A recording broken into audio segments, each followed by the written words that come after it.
Hi, and welcome to the Triumph Show. I'm co-host Sean Thompson, along here with Melanie Davis, my co-host. The Triumph Show is going to be your weekly dose of triumph over tragedy. What Melanie and I will do, we'll bring stories of real people and real situations that show overcoming adversity, tragedy, bad situations, and how we dig deep into our inner selves and find the strength from within and without to triumph over it. Melanie, how about a little history? Okay, well, this all began actually by me finding a way to overcome my own tragedy. And you'll see here, this is my daughter, Bryn. She is a little angel, and she was 7 months old when she passed away of SIDS. And if you'd asked me before this happened how I'd react, I said, lock me up in a dark room, throw away the key. But I found out that I could get through a mother's worst nightmare. And I did it largely by writing and sharing my story and what I went through and all that I experienced and the discovery that I made that God is right there helping us. And I couldn't have imagined losing this child, but today I can say that I am grateful to be a SIDS mother because it has given me the opportunity to meet so many people and share with them what I've learned about overcoming challenges and help them overcome theirs. From this book that I put together, which is the journaling that I had done during her life after she died and then much later when I wrote all that I learned because I wanted to share my wisdom with my children, my posterity. But I put this book together and people would come to me and say, Melanie, I heard that you lost a child and you seem to be doing so well. I have a friend or a sister or someone they knew that had lost a child and they'd ask me what they could do to help them. And so because I had put this book together that was easy to reproduce, I'd just print another copy and I'd hand it to them and I'd say, well, maybe there's something in my story that will help you. I must have printed about 100 copies of that book. And in the process of sharing my story and the hope and inspiration that I gained from the experience, which is that I know that God lives. I know that he's right there helping us. We just have to allow him to reach in. I felt purpose the day that she died. I believe now that purpose that I felt was what I'm doing here with you, putting together the Triumph Show. And I believe that everything that we go through in life, good or bad, has a purpose. And as we share our stories, we heal. I heal every time I get to talk about my daughter. But I also heal as I'm able to help other people share their stories. So I started writing books. I actually am a publisher, Triumph Press, and I have a book series called The Triumph Book. The first book is The Triumph Book, and it's a collection of 20 first-person stories from people who've endured severe tragedies that have found purpose and joy in life because of what they went through, not just in spite of it. And in the course of writing that book, I was able to really see how much it helped them to tell their stories and people to read the book.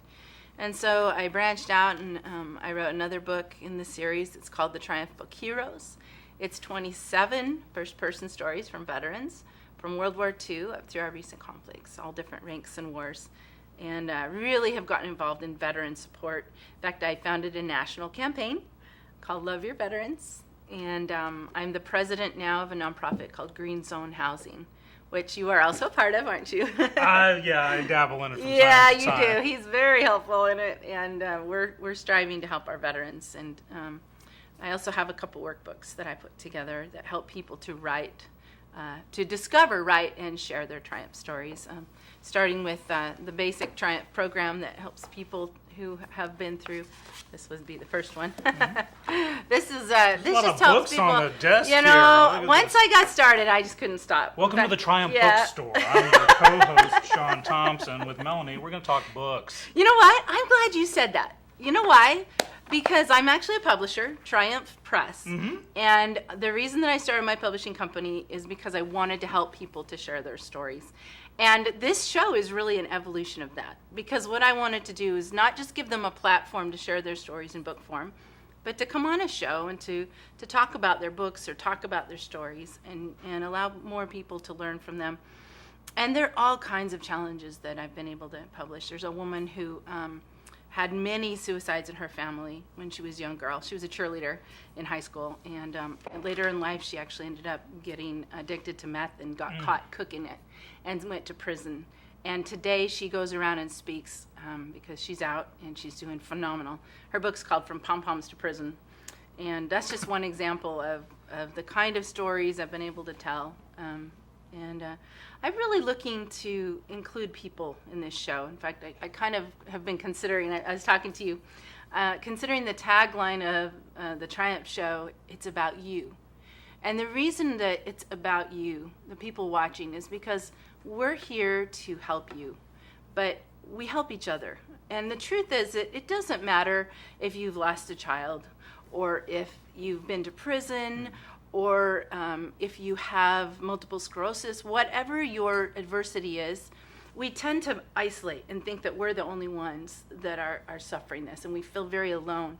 And the truth is that whatever our adversity is, we all can relate and connect to each other, because the experience is very similar. It's a loss of something.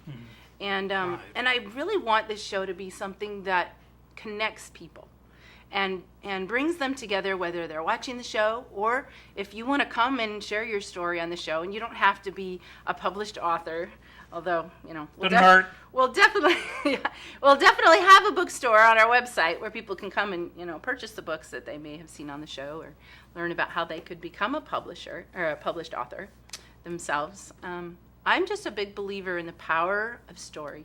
I think that it's powerful, it changes the world. And the truth is, it's probably one of the most important methods of communication, because it's been around since the dawn of time, when we were telling our stories on totem poles and the walls of caves, and passing them down from generation through oral history. And I think story is important. Well, your book even says, right off the bat, Melanie Davis is a story expert.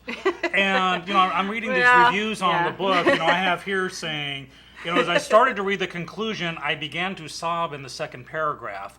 So let's talk a bit about, maybe one or two of the stories. Let's take it from, the original Triumph book. Okay. Let's talk about the process. Did you seek out people? Did you put out like a Craigslist? I'm looking for stories, and they come to you. How did you get from here to there? I actually refer to it as my trail of breadcrumbs. Okay. Yeah. That's a good metaphor, because what would happen is I'd find one story, and then somehow that person or story would lead me to the next and the next and the next. And it was interesting how those connections were made. And, and I'd find them in all kinds of different ways, many times very inspired ways. I definitely knew that I was meant to meet certain people. But what I did is at the end of each story, I have a section called Behind the Story. Okay. And that's where I tell how I found that person. Because it really is, it's kind of a story within the story. Because I found them in such different ways. And a few of the people I had known before. A lot of the stories were in the media when they happened, because they're so sensational that, and I got a chance to talk to them and kind of get, as they say, the rest of the story. Paul Harvey, I remember those good old days. Paul Harvey. He was the king. And he knew it. He knew how important story was. Love him. I'd love to emulate him. Can we do that? Sure. Welcome to the Paul Harvey Show with your host, Paul Harvey and Paulette Harvey. And we're going to be talking about Triumph. Yeah. Well, it's great to hear about Triumph. Now, talk about heroes for a bit, because, my son is a veteran, Marine. Yes. I can't say former Marine, always Marine. Once Marine, always Marine. I know that. Marine, National Guard. And my stepson just went in the Army last week. Wow. So he's at basic training right now. So you're a hero, too. TOO, heroes, they're heroes Gotcha. too. That sounds good to me. That's I like a book. that. That's the next one. And I grew up military. My father was Navy for 3,000 years and stuff. So what got you from Triumph, which was, I guess, stories in every situation, and then you started concentrating on our veterans? What brought that about? That's a good question. First of all, I loved the process of writing the book, but I also love stories, but the best ones are the stories of our veterans, military stories, hands down. I think it's the dichotomy between the best and the worst that ever happens in the world comes together in war. You have people, in the case of our country, we've got these young men and women that leave their homes, they sign up and they know that they could be killed. And they're defending and protecting people they don't even know. And they really do that. I think that sometimes we don't focus enough when we look at our veterans or our military on just what heart they have for us. So I began writing the Triumph Book Heroes really to increase patriotism, because who loves our country more than those who are willing to die for it? Right. But I found out as I was interviewing the veterans that I had been an ignorant civilian, and I had no idea the battles that they face when they come back from war. And so in the course of writing the book, I actually started a national campaign that I called Love Your Veterans. Cool. And it's very intentional. It's not love our veterans. You might think, why not? I had people ask me that. Why not love our veterans? I'm like, no, it's love your veterans. It's personal. They were willing to die for you. And until we take until we have a personal appreciation, first of all, for what they did, and then take a personal accountability for their well-being when they get back, they're never going to be taken care of the way that they deserve and they need. Clearly, our country does not love our veterans as much as we need to. Love is so important. Facets of it. I'll have to agree with you on that. It's I think especially with the veteran aspect, we have kind of a schism going, where we have a schism where we have half love and half it's almost one of my earliest memories is the Vietnam era, and actually one of my very earliest memories is my father coming back from serving in Vietnam, and I remember the turmoil. You had the patriots and you had those who not so much with the name calling, and so that schism, that divide. That was probably the worst of what's happened to our veterans, because our country sent them there. I mean, some signed up, but mostly they were drafted. Mm-hmm. And they went, they were patriotic, they did what a country asked them to. When they got back, they were throwing their uniforms in the garbage can as they entered the airport, because if they were seen in a uniform, they were spat on, they were called baby killers. And I don't believe to this day we've ever given our Vietnam veterans the appreciation that they deserve. Absolutely. So there was an Aaron Sorkin story called A Few Good Men. You may have seen the Tom Cruise movie, but there's a line in it where someone's asking, why do you like them so much? And this other person says, because they stand on a wall. And they say, nothing's going to hurt you tonight, not while I'm on it. And this is what our veterans do. They're there. Yeah, and that's so that's a metaphor that I like to use, and I kind of talk about it in the intro of this. And I look at them as a kind of a shield, that they've gone out, they've left our country, they've gone to where the evil is, and they became a shield that they protect us, and they actually soak it up. Literally. They soak up this evil, and it keeps it from ever reaching us. But the problem is that when they come back, they have what is often called post-traumatic stress disorder, PTSD, and they struggle. And they're just expected to come back and get back to regular life. They're really not given, they're so prepared to go to war, but they're not given the time and the healing that they need. They're given shrinks and drugs. Honestly, that's what they're given. Right. And neither of them are working very well. I believe love is the answer. I think when they're appreciated and supported and given the space they need, whether it's to become accustomed to living in society, or even if they need their own space to live in. And that's really where Green Zone Housing comes in, as we brought that up earlier, because what we're doing there is we're actually working with veterans and helping them to renovate 40-foot shipping containers into what is kind of the common term, tiny homes. Right. But they're incredibly beautiful homes. They learn all these skills. They learn carpentry, electric, plumbing, welding, everything that they need. And by the time that they're done building the home, they've earned it through sweat equity, so they own it. And then we'll be creating green zone communities. So in other words, they can take their tiny home and live in our community, where they're among their brothers and sisters in arms. It's where they thrive.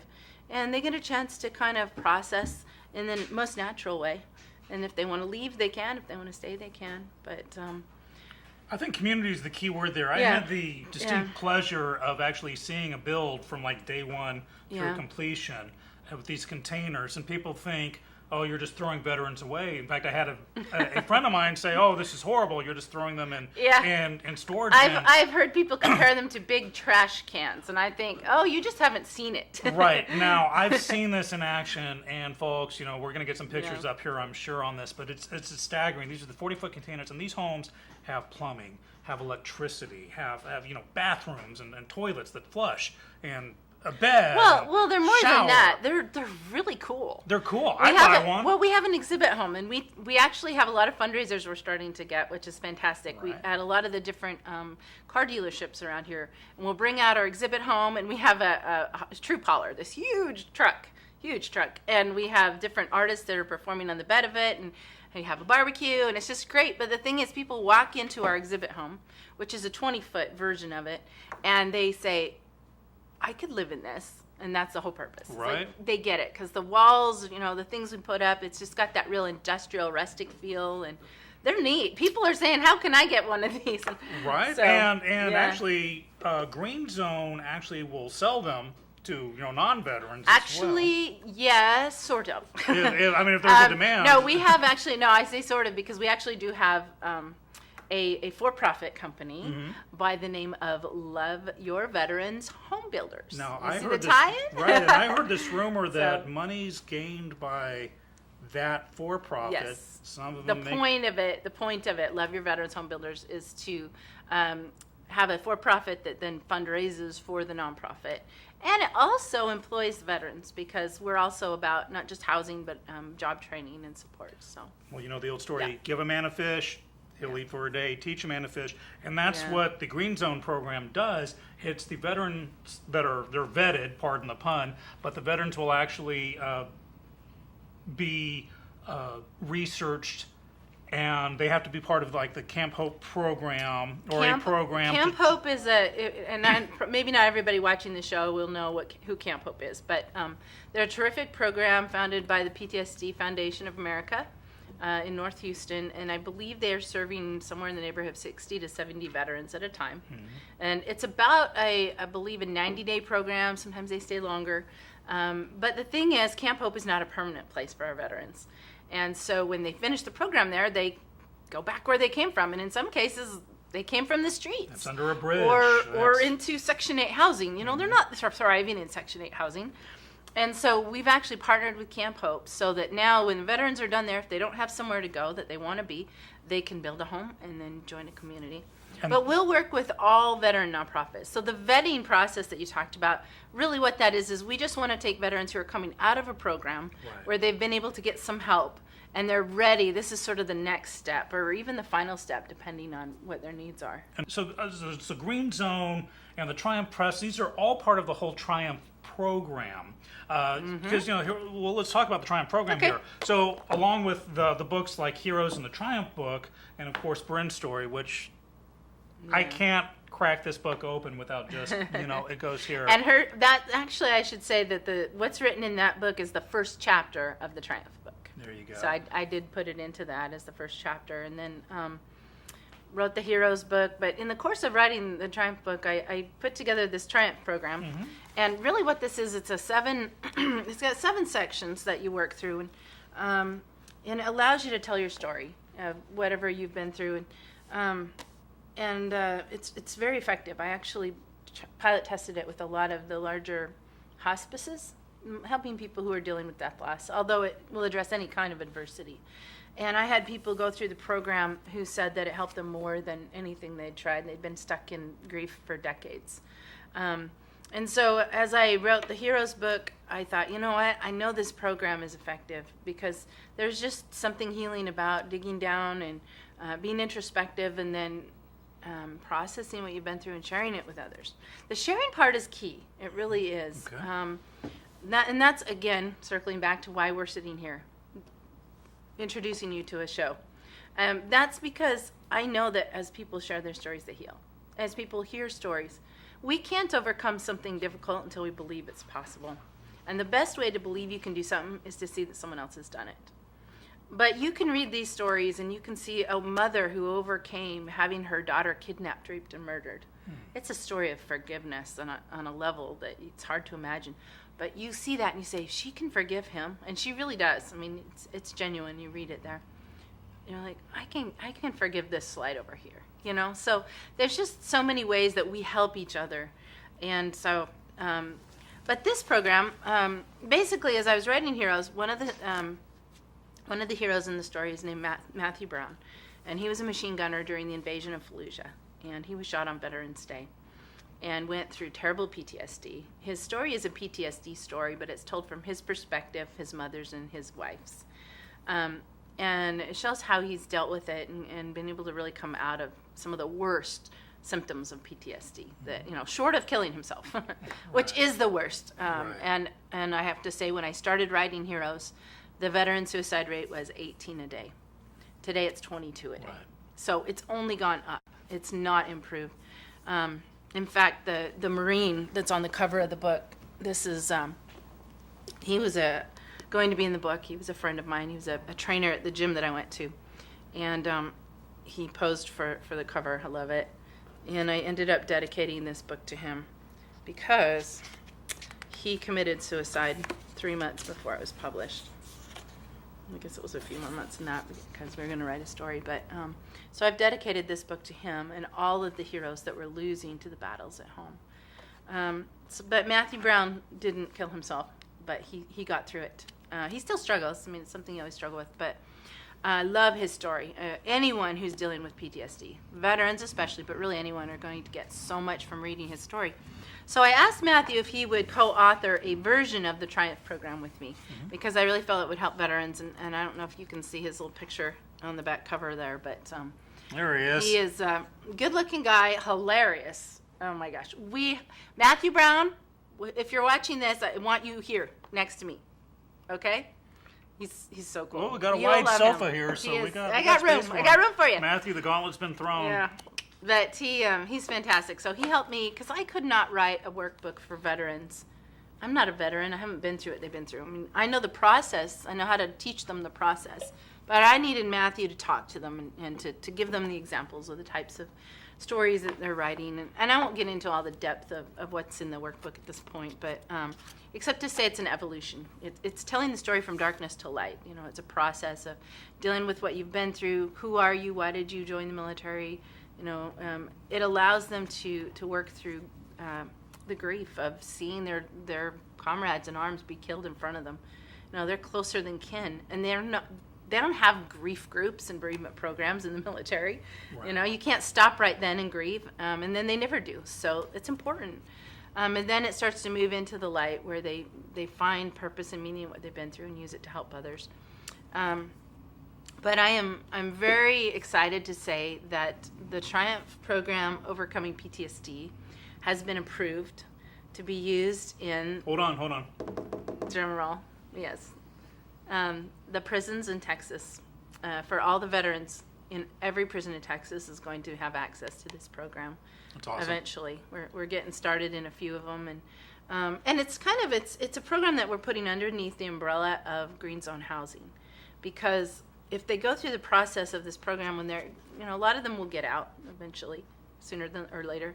But when they've been through this actually helps prepare them to be candidates to be members of the Green Zone community. So, in fact, I've had the opportunity already. I went into the Montgomery County Jail and spoke to the veterans there, which is really a neat opportunity. How'd that go? Oh, I loved it. Really? And you know what I told them?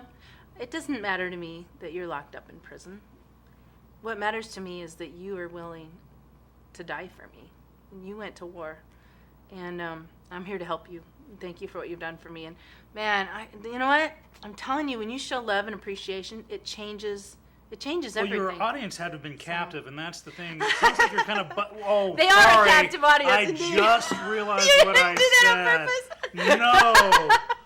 Let's rephrase. No, I love it. I use that. They are a captive audience. You had their full attention. Which is great. Because it's been hard for me to get this program in use, actually, because people are so busy, and I have a captive audience. And I'm thrilled because those veterans are going to show how effective this program is. And then I think maybe people will set aside the time to actually go through the process of writing and preserving their stories. And these are people that are in prison and still looking to improve their lot. They are so excited about this opportunity.